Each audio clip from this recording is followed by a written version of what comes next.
esta enfermedad cada vez se está haciendo más prevalente y eso está dado fundamentalmente por los llamados factores de riesgo. El estilo de vida de la mayoría de ciudades son estilos de vida desfavorables y eso es producto un poco del desarrollo. Entonces, esos estilos de vida es lo que está haciendo de que esta enfermedad sea cada vez más frecuente, ¿no? Y por eso es que hay que conocerlo. Entonces, algo así como vimos que la hipertensión arterial, al menos en el Perú, es muy frecuente. 1 de cada 4 varones mayores de 18 años es hipertenso. El problema coronario es algo que está también incrementándose y por eso es importante.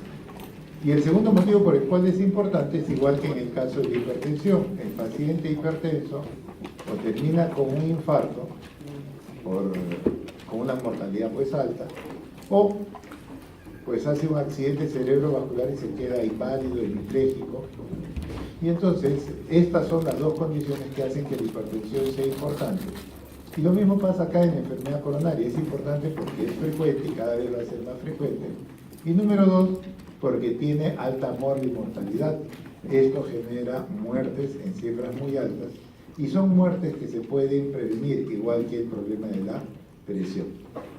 Pues bien, entonces vean ustedes, vean este tipo, digamos, de paisaje o de campo, donde ustedes ven que hay buena vegetación, comparado con este otro que es totalmente más árido, como lo pueden ver ahí, pero esto ya es totalmente distinto, donde prácticamente esto ya, pues, no hay nada probablemente de irrigación, ahí no debe haber nada de agua. Entonces lo que podemos fácilmente entender es que en el caso de la naturaleza, pues se necesita el agua y sin el agua pues no puede haber vida. Y lo mismo va a pasar en el caso de nuestro organismo. Nosotros vivimos de la sangre. La sangre cumple una serie de funciones, transporta una serie de elementos y entre ellos el oxígeno. Y entonces, igual que ese campo, nuestro organismo, cualquier órgano o tejido, debe recibir una buena irrigación y si no recibe una buena irrigación, ese órgano, ese tejido puede ir poco a poco deteriorándose. Pero si podemos decir, por ejemplo, que el cerebro poco a poco se va deteriorando o el riñón poco a poco se deteriora, en el caso del corazón, esto puede ser más severo y llevar a un infarto. Esa es la diferencia, es que el infarto tiene alta mortalidad. La persona puede tener problemas de la circulación cerebral, problemas de la circulación renal o hepática y va a tener una serie de molestias, pero va a vivir. El problema es que cuando esto sucede en el corazón, tiene alta mortalidad, el riesgo de muerte es alto. Entonces vean ustedes, yo supongo que ahí en este campo debe haber buena cantidad de agua que lo irriga, pero en cambio si yo voy viendo este otro tipo de campo, pues probablemente la irrigación va a ser menor. Y en este otro campo ya pues prácticamente no tenemos casi nada de irrigación o nada. Cuando el flujo disminuye, cuando hay una disminución de la irrigación, del punto de vista médico eso se llama isquemia. La isquemia es cuando un órgano, un tejido recibe menos cantidad de sangre de lo que necesita. Eso es la isquemia. Puede haber isquemia cerebral, puede haber isquemia renal, puede haber isquemia pancreática, en todos lados puede haber isquemia. Isquemia, ¿qué significa? Mala irrigación. ¿Está? En cambio, cuando nosotros vemos este campo en donde ya prácticamente no hay nada de irrigación, cuando un tejido no recibe sangre, pues el tejido va a morir. Unos soportan más, otros soportan menos, pero finalmente ese tejido, ese órgano va a morir. Y cuando se produce la muerte, lo que nosotros llamamos infarto o necrosis. El tejido está muerto, necrosis. O se infarta. Puede haber infarto cerebral, puede haber infarto cardíaco, puede haber infarto renal. Infarto significa necrosis. Lo que sucede es que en el corazón un infarto cardíaco tiene alta mortalidad. Un infarto renal o un infarto cerebral, la persona sobrevive, se quedará con secuelas, pero sobrevive, no se muere. En cambio, el infarto cardíaco sí tiene alta mortalidad. Pero el proceso es más o menos lo mismo. Hay un problema de la mala circulación que va a existir. Entonces, nuestras arterias son pues prácticamente como si fueran tuberías, y en esas tuberías lo que va a circular es pues la sangre, en el caso nuestro, que va a depender de cómo nosotros cuidemos nuestra alimentación, nuestro estilo de vida, y lógicamente pues podemos tener una serie de circunstancias producto de malos estilos de vida que se van viendo actualmente. Entonces, lo que puede suceder, como cualquier estas tuberías que podemos tener en las casas, pues sencillamente el sarro se va a ir depositando y va a obstruir, en este caso, el agua. En el caso de nosotros, nuestras arterias, ese sarro es el colesterol. Y el colesterol es una grasa de origen animal. El colesterol no lo tienen las plantas. No han visto ustedes plantas gordas, árboles gordos, no existe. ¿Por qué? Porque el colesterol es solamente de origen animal, es de origen animal. Y ese es el colesterol que se va a ir depositando a lo largo del tiempo en nuestras arterias. Y esa arteria, producto del depósito de grasa, hace que esa arteria se vaya volviendo más dura. Y cuando una arteria se vuelve dura, a eso se llama arterioesclerosis. La arterioesclerosis es una arteria dura. ¿Por qué puede estar dura?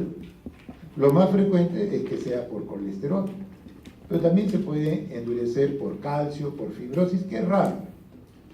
Las arterias generalmente se van a volver duras por colesterol. Entonces, una arteria dura se denomina pues arterioesclerosis. La arteria está esclerosada, está dura. Pero como frecuentemente, ¿no?, la principal causa por la cual nuestras arterias se vuelven duras es el colesterol, y el colesterol se deposita en las arterias en unas estructuras que se llaman ateromas. Los ateromas son los depósitos de grasa, son los depósitos de colesterol en nuestras arterias. Entonces yo puedo tener mis arterias endurecidas producto del colesterol. Ya eso se llama ateroesclerosis. Ateroesclerosis. Mi arteria está dura por ateromas. Mi arteria está dura por colesterol. ¿Estamos? Pero decir arterioesclerosis es un término más grande. Arterioesclerosis es una arteria dura. ¿Por qué?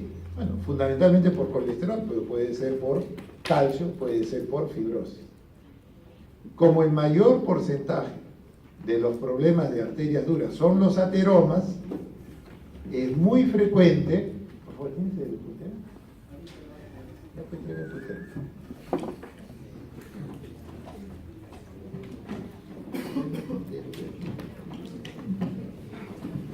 Un ratito.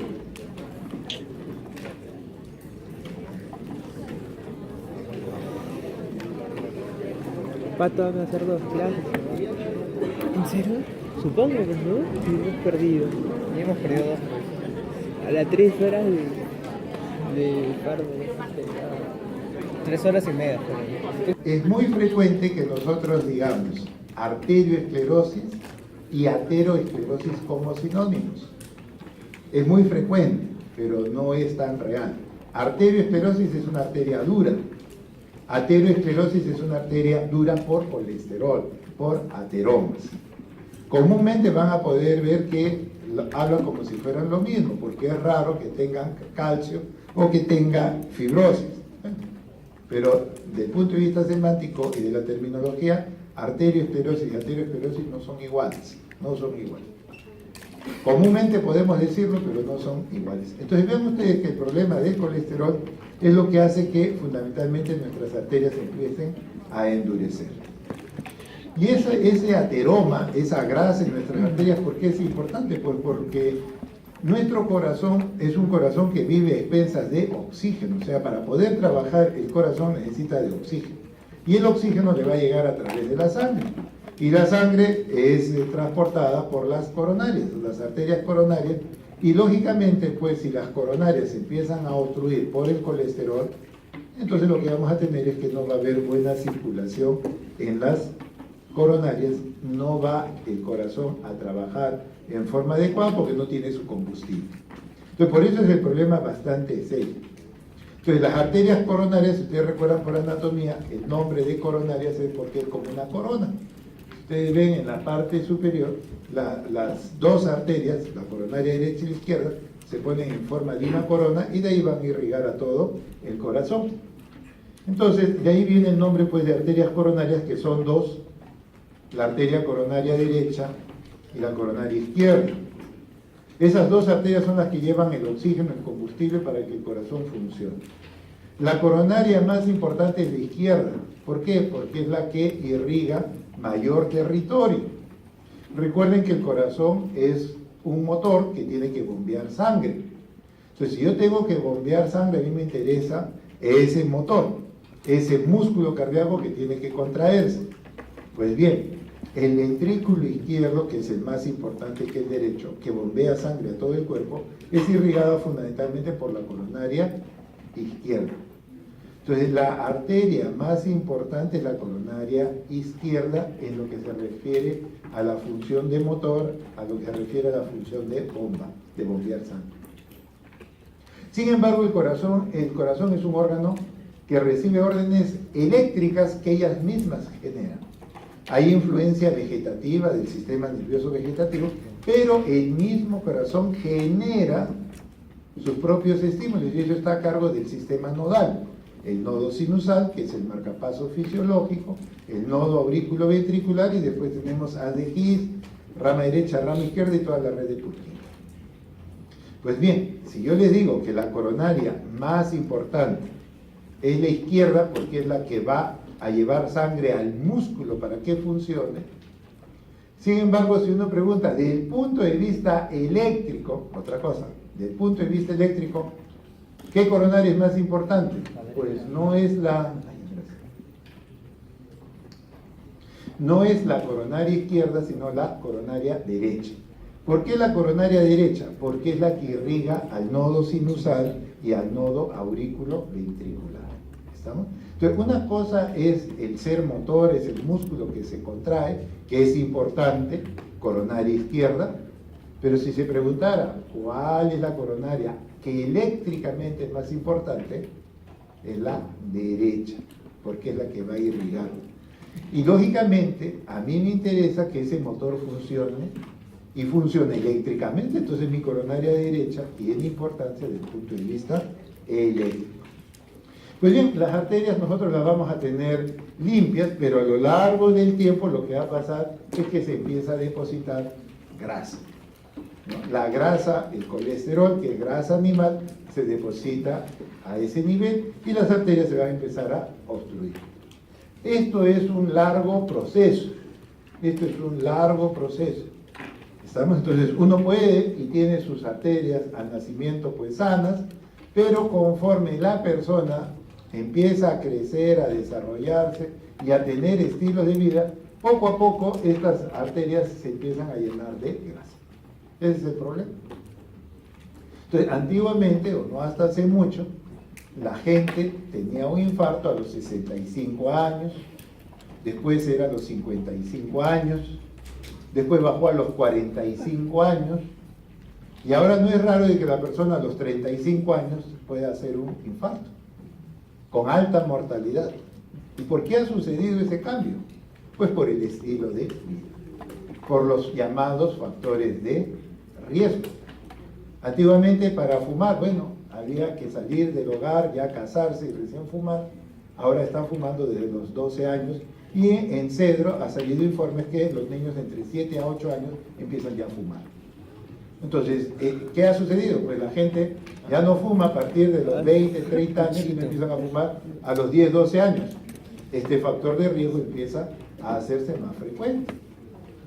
Por otro lado, el tipo de alimentación. Pues el tipo de alimentación ha cambiado. Antiguamente se cocinaba para el almuerzo y se cocinaba incluso para la cena.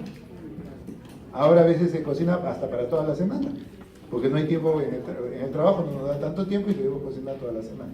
¿Y qué tipo de alimento? Lo que es más fácil, lo que no se malogra, y esa es la comida chatarra.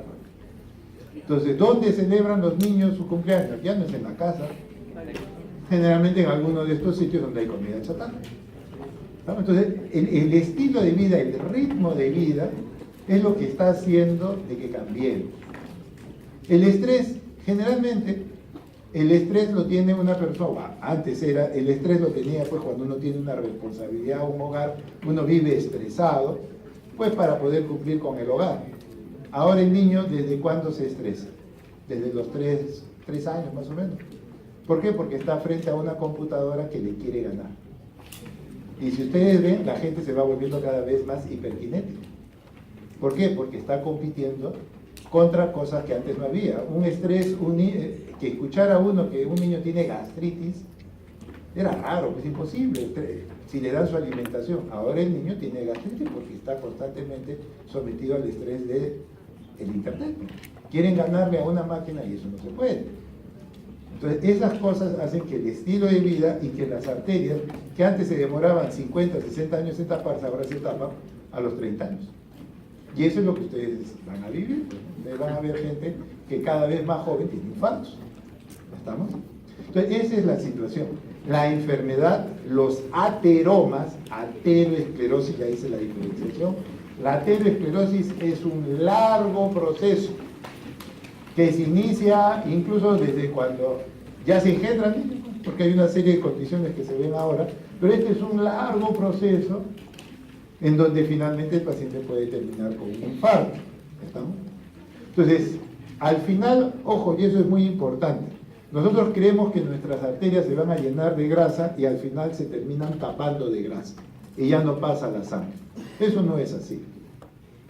Lo que sucede es que nosotros desarrollamos ateromas. La grasa se deposita en las arterias, se llama el ateroma, y lo que sucede es que ese ateroma en cualquier momento se rompe. El ateroma tiene una superficie endotelial. Si el endotelio está sano, si el endotelio está, digamos, con su función normal, siempre nos va a proteger para que en su superficie no se formen trombos. Recuerden lo que hablábamos del endotelio. El endotelio es una superficie tromboresistente. No permite que se formen trombos en su superficie. Pero ¿qué pasa si el ateroma, qué pasa si el endotelio del ateroma se rompe porque hay mucha inflamación? Al romperse el ateroma, lo que está por debajo es colágeno. Y el colágeno es un factor que promueve la formación de un trombo. Entonces vean ustedes que lo que va a suceder es, se rompe el ateroma en cualquier momento. Y entonces el colágeno que está por debajo en contacto con la sangre hace que se forme un trombo. Y ese es el responsable de que finalmente nos pueda matar. Vivimos con los ateromas podemos vivir, pero el que nos va a matar es el trombo. Entonces, como el que nos puede matar es un trombo, entonces a esto se denomina también aterotrombosis. Vivimos con los ateromas, pero el que nos mata finalmente es un trombo. Entonces, a este proceso de ateroesclerosis, nosotros también podemos decir que finalmente nos puede llevar a la muerte cuando se agrega un trombo. Aterotrombosis. ¿Estamos? Entonces, vivimos con nuestros ateromas, pero en algún momento, no sabemos cuándo, el ateroma, su envoltura, su endotelio, se rompe. Al romperse, inmediatamente se va a formar un coágulo. Ese coágulo es el que finalmente tapa la arteria. No es la grasa, es la grasa que se ha roto el endotelio. A eso se agrega un trombo y eso es lo que puede generar un infarto y la muerte. Entonces, esos son los términos: ateroesclerosis, aterotrombosis. Pues bien, como les mencionaba anteriormente cuando hablamos de endotelio, la grasa no es soluble en el plasma, no es soluble en el agua. Entonces no va a poder viajar la grasa, ¿no es así?, en el organismo, no puede viajar. Y nosotros vivimos con grasa, la grasa no es mala, necesitamos grasa, vivimos con grasa. Entonces esa grasa tiene que viajar a través de la sangre y cumplir su función. Pero como no es soluble en el agua, no es soluble en el plasma, no es soluble en la sangre, entonces el organismo ha tenido que crear una estructura en el cual pues nosotros lo que vamos a hacer es transportar un contenido como si fuera una encomienda, como si fuera una encomienda. Yo voy a tener un contenido que es el colesterol y los triglicéridos. Estos dos tipos de grasa, el más dañino es el colesterol. Pues bien, este colesterol está en el interior. Es como si les digo una encomienda. El contenido es el colesterol. pero le he puesto una cubierta. Esa cubierta es proteica. Esa cubierta proteica es lo que convierte a esta grasa en una estructura que ya puede viajar en el agua, en el plasma. Esa cubierta proteica es lo que le permite ser soluble pues en el agua. Y entonces a esta estructura que tiene grasa y que tiene una cubierta proteica es lo que se denomina lipoproteína. Yo voy a transportar grasa, voy a transportar los lípidos bajo una cubierta proteica que lo convierte en un elemento soluble en el plasma, en el agua o en la sangre. Entonces esas son las llamadas lipoproteínas. Las lipoproteínas. Entonces una lipoproteína es como si fuera una encomienda. Lo importante es el contenido, en este caso el colesterol. Y la cubierta es la cubierta proteica. Pero ¿qué más le falta a una encomienda? ¿Qué le faltaría? Aparte del contenido y de la caja, ¿qué le deben poner? Hay que ponerle una etiqueta, una dirección, ¿para dónde se va a ir la encomienda? Entonces, esa etiqueta, esa dirección, es lo que se denomina la apolipoproteína, que acá está representado en forma de rojo, ese color rojo, representa a un elemento muy importante que le permite a esta lipoproteína ser reconocido a dónde llega. Es como si ustedes mandan una encomienda. Si no le ponen la dirección, ¿a dónde va? Entonces, esa dirección es lo que se denomina la apolipoproteína o sencillamente APO. ¿Qué le permite a esa apolipoproteína? Permitir que esa lipoproteína pueda llegar al cerebro, al riñón, al corazón y pueda ser reconocida. Si no hay esa APO, no lo reconocen y la encomienda sigue andando. Por eso es muy importante, ya no solamente, verán poco a poco en la clínica, verán ustedes de que no es solamente necesario dosar lipoproteínas, hay que dosar las apolipoproteínas o sencillamente APO. ¿Estamos? Muy bien, entonces esa es la manera como nosotros tenemos para movilizar las lipoproteínas. Y la primera lipoproteína que se va a generar es aquella que se genera producto de lo que hemos comido. ¿Estamos? Todo lo que hemos comido se va a absorber en el intestino delgado. ¿Estamos? Bueno, ¿qué absorbemos? ¿Cómo se llama esa sustancia que se absorbe en el intestino delgado? ¿Ah? En la boca, ¿qué cosa se forma? El bolo alimenticio, gracias a que hay la tialina, la saliva, ¿no es así? La parte, la enzima de la saliva, y ahí se va formando el bolo alimenticio. Cuando ese bolo llega al estómago, se mezcla con los jugos gástricos y ahí hay otra enzima que se llama la pepsina, que se secreta ¿en qué forma? De pepsinógeno. ¿Y en presencia de quién se transforma en pepsina? Del ácido clorhídrico. Entonces ahí en presencia pues del jugo gástrico, el bolo alimenticio, ¿en qué se transforma? En el quimo. Y ese quimo va a pasar al intestino delgado, al duodeno, y ahí se van a mezclar con el jugo pancreático, con la bilis y con el mismo jugo intestinal. Y todo eso, ¿en qué se transforma? En kilo. Y eso es lo que absorbemos, el kilo. Pues bien, la grasa que se absorbe en el intestino delgado, toda esa grasa la tenemos que empaquetar y vamos a formar una lipoproteína que se llama kilomicrón. Pues kilo, de ahí viene. Es producto de lo que hemos absorbido en el intestino delgado. Entonces, este kilomicrón es la primera lipoproteína que vamos a hablar, que se genera ¿en dónde? En el intestino delgado. ¿Producto de quién? De la grasa que hemos ingerido. Ahora vean ustedes cuál es su constitución de este kilomicrón. Vean ustedes cuánto de colesterol en amarillo. No llegamos ni al 10%. Estamos hablando de una dieta balanceada. Una dieta balanceada, ¿cuánto de colesterol trae? 10%. Básicamente nuestra alimentación es a base de triglicéridos. Es otro tipo de grasa, felizmente menos dañina, pero tiene un efecto en el organismo, los triglicéridos. Entonces, vean ustedes que esta primera lipoproteína se forma como consecuencia de que el enterocito ha captado la grasa que hemos ingerido y esa grasa, el enterocito, lo empaqueta, forma su encomienda que se llama el kilomicrón. en donde básicamente lo que hay es triglicéridos y en menor cantidad colesterol. Eso es de una dieta balanceada. Pues bien, entonces ya formé mi kilomicrón. El kilomicrón que se forma en el enterocito es precisamente para captar toda la grasa que hemos ingerido y yo esa grasa la tengo que mandar al hígado. La función del kilomicrón es transportar la grasa desde el enterocito hacia el hígado. Entonces, muy bien, el kilomicrón va a viajar hacia el hígado. ¿Y el hígado cómo lo reconoce? ¿A través de quién? A través de su APO. Y entonces nos va a interesar saber qué APO tiene. El APO B48. El APO B48 es lo que va a identificar a esta lipoproteína cuando llegue al hígado. El hígado lo que hace es reconocerlo. ¿A través de quién? Del APO B48.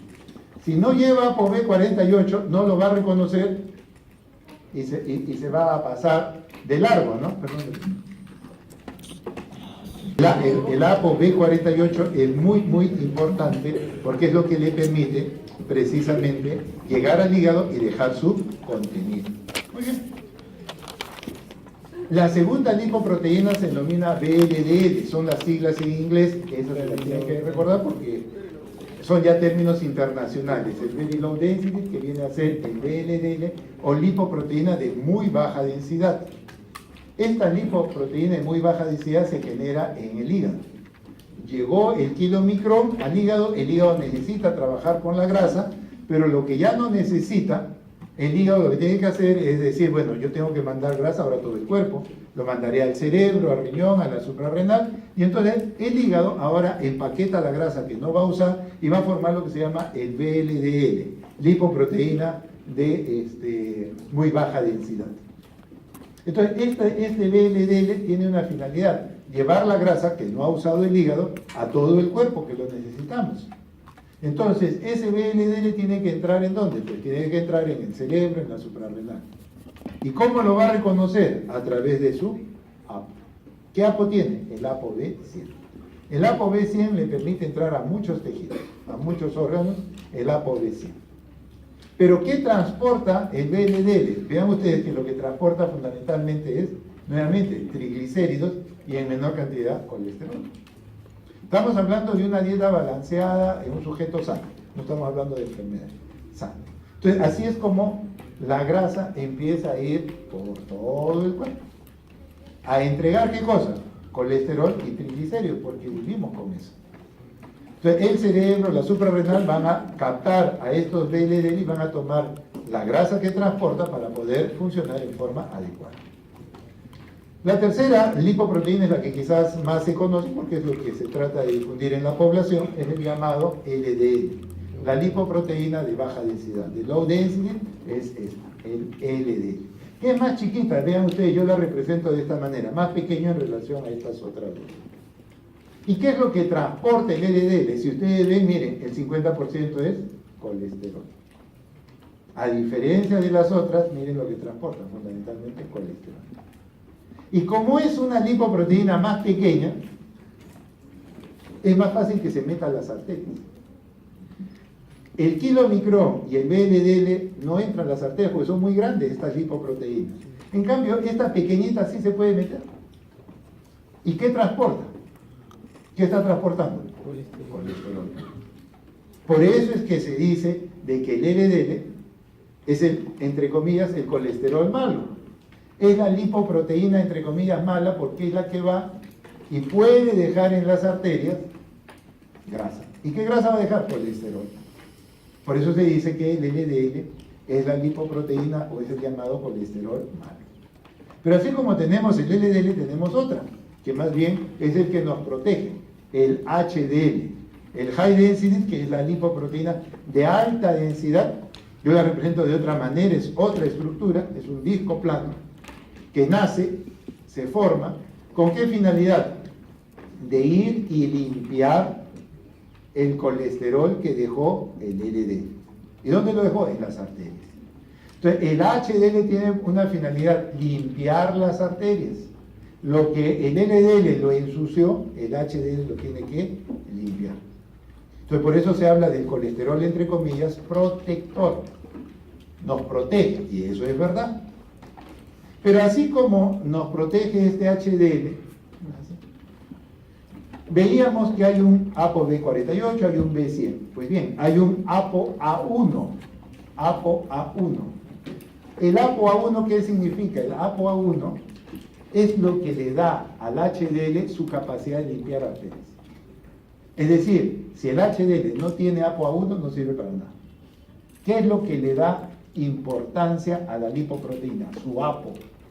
Y en este caso el ApoA1 le permite al HDL limpiar arterias. Si no hay ApoA1, no limpia nada. Entonces vean ustedes que este HDL tiene una finalidad: protegernos. Entonces, comúnmente el público, al menos ya más o menos tiene la idea de que el LDL es el colesterol malo y el HDL es el colesterol bueno. ¿Qué nos conviene? Pues tener un colesterol malo lo más bajo posible y un colesterol bueno lo más alto posible. O sea, no es solamente decir colesterol, hay que saber cuánto del bueno y cuánto del malo. Entonces, es muy importante tener un HDL elevado. ¿Por qué? Porque ese es el que nos va a proteger. Como este perrito que está limpiando, mientras que el LDL es el que más bien nos empieza a ensuciar toda la sangre. ¿Estamos? Entonces, todo depende cómo nosotros manejemos esto. Si yo consumo mucha grasa y tengo poco HDL, me voy a enfermar. A mí me conviene tener mucho HDL, pero para eso hay ciertas condiciones. La persona que fuma, HDL bajo, está demostrado. El sedentario, HDL bajo. ¿Dónde hay HDL? En el pescado. El omega 3 propicia que el HDL sube. ¿Cuál es el estilo de vida de nosotros? Se fuma, se es sedentario y no se come pescado. Por eso es que el HDL baja y eso es un problema. Entonces, esas son pues las 4 lipoproteínas más importantes. Recuerden que a nivel del intestino toda la grasa se va a absorber y esa grasa el enterocito lo empaqueta y va a formar lo que se llama el kilomicrón. El kilomicrón tiene una función: llevar toda la grasa ¿a dónde? Al hígado. Y tengo que entregar esa grasa al hígado. El hígado necesita grasa. Recuerden que la bilis, ¿qué cosa es? Grasa. La membrana celular, ¿qué es? Grasa. Entonces, el hígado necesita la grasa, no es que sea malo. Pero lo que ya no necesita, el hígado no lo debe retener, porque si no se va a convertir en un hígado graso. Entonces, eso tampoco es bueno. Entonces, ¿el hígado qué hace? La grasa que ya no va a utilizar, nuevamente va a ser empaquetada esta grasa y ahora el hígado forma lo que se llama el VLDL. El VLDL, ¿cuál es su función? Llevar la grasa a todo el organismo, porque necesitamos grasa. El sistema nervioso es grasoso, hay muchas hormonas esteroideas que son grasosas y dependen del colesterol. Pues bien, una vez que yo he repartido la grasa, lo que ya no se usa va a regresar al hígado. El 60% de lo que ya no se usa, el hígado lo retira de la circulación, el 60%. Pero el otro 40%, ojo, el otro 40% no va a ser retirado de la circulación. Lo que hace el hepatocito, porque ya no puede retirar más, lo que hace con ese 40% es ayudar, y lo que hace es, le quito triglicéridos. A esos sobrantes de VLDL, yo le quito triglicéridos. Y entonces, ¿con qué se queda esa lipoproteína? Con colesterol. Por eso es que ustedes ven que tenía 20% bajo la forma de VLDL, y después cuando yo le quito los triglicéridos, ese 20% ahora crece a 50% y vean lo que se forma, el LDL. ¿Quién forma finalmente el LDL? El hígado. Sin querer, al querer ayudar, al no poder ya retirar más porque su capacidad es 60%, este 40% al pasar por el hígado lo único que puede hacer es quitarle triglicéridos, pero se queda con colesterol. Y ese LDL va a circular por la sangre, y vean ustedes que la cuarta parte, el 25%, la cuarta parte de esos LDL, ojo, pueden entrar a las arterias. La cuarta parte pueden entrar a las arterias. Esto es fisiología, no es enfermedad, ¿no? Eso es lo normal, va a entrar ahí la cuarta parte, el 25%. Las otras 3/4 partes finalmente el hígado los retira de la circulación, finalmente los logra retirar. Pero ojo, la 1/4 parte de estos LDL se han ido a las arterias, y eso es fisiología. Pues bien, si es así, entonces todos tendríamos arteriosclerosis desde que nacemos. Pero ¿quién falta ahí? HDL. Lo que nos está faltando es el HDL. Y el HDL viene y limpia lo que el LDL dejó, y así es que nos mantenemos en un equilibrio y estamos sanos. Pero ¿de qué dependemos? De que los valores estén dentro de los rangos normales. Entonces, si nosotros vemos cómo es que se produce la aterosclerosis, pues bien, la primera condición por la cual desarrollamos aterosclerosis es comida. ¿Estamos? Comemos mal. ¿Estamos? Comemos mal, y por eso es que desarrollamos aterosclerosis. ¿Estamos? Entonces vean ustedes, ¿qué pasa si yo, por ejemplo, consumiera el doble, si yo pusiera la cifra de 100, si yo dijera que 100 es el número mágico, lo que es lo normal, lo adecuado, lo balanceado? Bueno, yo formaré 100 kilomicrones que van al hígado, y pónganse que el hígado no quiere trabajar nada, formaré 100 VLDLs que van a todo el organismo a repartir grasa, y pónganse que el cuerpo no quiere nada de esa grasa. Por lo tanto, los 100 van a regresar, y vean ustedes que el 60%, 60 de los 100, se quedan acá, y los otros 40 se van a transformar en LDL. De esos 40, recuerden que la 1/4 parte, o sea 10, se van a las arterias, y los otros 30 desaparecen de la circulación. ¿Qué pasa si yo como el doble de grasa? Ya no es 100, ahora como 200. Como el doble de grasa. Entonces voy a formar ¿cuántos kilomicrones? 200. Esos 200 van ¿a dónde? Al hígado. Pero pónganse que el hígado no quiere consumir nada de grasa. Por lo tanto, ¿cuántos VLDL formaré? Voy a formar 200. Esos 200 van a todo el organismo repartiendo grasa, pero nadie quiere grasa. Entonces, ¿qué va a pasar con esos 200? Esos 200 ahora regresan al hígado. ¿Y el hígado con cuánto se queda? Con el 60%. ¿Cuánto es? ¿Cuánto es el 60%? ¿120? No. El hígado se queda con los primeros 60. El exceso, yo no tengo nada que ver con eso. Mi hígado trabaja normal. 60% yo lo puedo retirar. El resto no. Entonces vean ustedes que ahora, de los 200 que llegan, 60 se van a quedar en el hígado, los va a retirar de la circulación, pero vean ustedes que 140 se van a transformar en LDL. 140. Y recuerden que de los LDL que se formaban, solo 30 el hígado los retiraba de la circulación. Ahora formé 140. Retiraré pues los 30. ¿Con cuánto me quedo de colesterol que puede ir a las arterias? 110. Sí, pero mi HDL limpia las arterias. ¿Pero limpia cuánto? Limpia 10. Entonces, ¿cuánto queda en la arteria? 100. ¿Qué significa ese 100? ¿Ah? No, sí, son placas de ateroma. ¿Pero qué significa este número 100? ¿Ah? Es todo lo que yo he comido en exceso, pues. Yo les dije, mi dieta como una cuestión normal sería como 100. Ahora estoy comiendo 200.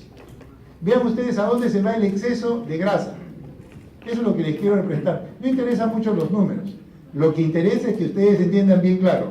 Yo puedo comer el doble, el triple, el cuádruple de colesterol, pero ¿a dónde se va todo eso? A la arteria. O sea, todo lo que comemos en exceso se va a las arterias. Y por eso es que desarrollamos aterosclerosis. Porque comemos mal y todo el exceso de grasa se va a las arterias. Primera posibilidad por el cual yo tengo aterosclerosis. ¿Cuál sería la segunda posibilidad? Aparte de comer mucha grasa. Si yo como totalmente sano, ¿puedo desarrollar ateromas? No. Estamos viendo solamente lipoproteínas. ¿Qué otra condición El tener el LDL elevado, el tener mucho colesterol, el haber comido mucho colesterol, hace que yo tenga aterosclerosis. Perfecto, esa es la primera condición. ¿Cuál es la segunda? El HDL. ¿Qué pasa si yo como totalmente sano, saludable, consumo la grasa como debe ser? De todos modos, hay algo de grasa que se deposita. ¿Y quién es el que limpia eso? El HDL. ¿Cuál es la segunda condición por la cual yo puedo desarrollar ateromas? La primera, exceso de grasa. Perfecto. Como mucho colesterol, ni discutir. Segunda condición, mi HDL bajo. Si yo tengo mi HDL bajo, aún comiendo sano, hay un poco de grasa en las arterias y puedo desarrollar aterosclerosis. Entonces, la segunda condición por la cual yo puedo desarrollar aterosclerosis es que mi HDL disminuye. ¿Y por qué disminuye? Antes ya le dije, el tabaco, el sedentarismo, el no comer pescado, eso hace de que el HDL disminuya, y cuando tenga mi HDL disminuido, aún comiendo sano, voy a tener ateromas. Primera condición para desarrollar aterosclerosis, comer mucho colesterol, tener un LDL alto, perfecto. Segunda condición, HDL bajo. ¿Cuál sería la tercera? ¿Cuál sería la tercera? Personas que tienen LDL alto, personas que tienen HDL bajo, ¿y cuál es el tercero? ¿Ah? No, bien sencillo. Es tener las dos cosas juntas, pues. Es tener las dos cosas juntas. Como mucha grasa, no hago ejercicio, fumo mucho y mi HDL empieza a bajar, tengo mucho LDL alto por la comida y ya tengo las dos cosas juntas. Por eso se van sumando los factores de riesgo y por eso es que hay aterosclerosis. Los estudios clínicos es lo que han ido demostrando eso. Conforme las cifras de colesterol empiezan a subir en la sangre, el riesgo de tener un infarto y morirse de un infarto va incrementándose. Entonces, es muy importante el colesterol, sí. Es muy importante el LDL, sí. Pero ¿qué otro elemento también es importante? El HDL. Por eso es que hay que ver cómo está nuestro HDL. Y vean ustedes cómo es el HDL. Es a la inversa. Cuanto más bajo tenga el HDL, cuanto más bajo, lo normal es 40. Si estoy por encima de 60, ideal. Pero hasta 40 puedo tener. Si tengo menos de 40, ya es bajo. Y miren ustedes, una persona que tiene su colesterol normal en 150, lo normal en colesterol es por debajo de 200. Entre 200 y 240, limítrofe, más de 240 alto. Yo tengo mi colesterol total menos de 200. Me puedo sentir feliz, pero ¿qué pasa si mi HDL está en 25? Vean que yo tengo 4 veces el riesgo de hacer un infarto. Por eso es que el colesterol no es el único valor importante, es ver todas las fracciones. HDL, LDL, colesterol total, eso es lo que hay que conocer. A nosotros nos conviene estar acá abajo. Tener un colesterol total bajo, un LDL bajo y un HDL lo más alto posible. Eso nos conviene desde el punto de vista de la salud. Entonces vean ustedes, una persona que tiene el LDL alto ya tiene riesgo de tener un infarto. Si tiene el HDL bajo, también tiene riesgo, y si tiene las dos cosas juntas, peor. El estilo de vida de nosotros es lamentablemente favorecer esa condición. LDL alto, HDL bajo. ¿Por qué es tan importante el HDL? El HDL lo que hace es ir a las arterias donde está depositado el colesterol, ¿no? Donde está depositado el colesterol, y este HDL, gracias a su ApoA1, hace de que la grasa que está en el interior lo pueda retirar.